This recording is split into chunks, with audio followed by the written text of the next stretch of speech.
Guys, আমাদের বাড়ি থেকে আসলে নদীর পার আসার জন্য এটাই রোড।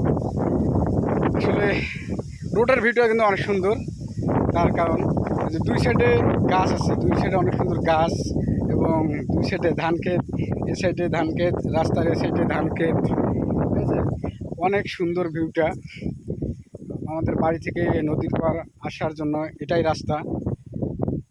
দৃশ্যটা আসলে অনেক ভালো লাগে।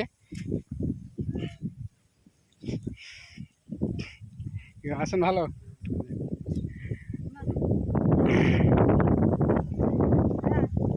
তো আসলে এই রাস্তায় আসার যে দৃশ্যটা, এটা একটু তুলে ধরলাম। ভালো লাগলে অবশ্যই বেশি বেশি করে শেয়ার করে সকলে পাশে থাকবেন। আসসালামু আলাইকুম, ভালো থাকবেন সবাই।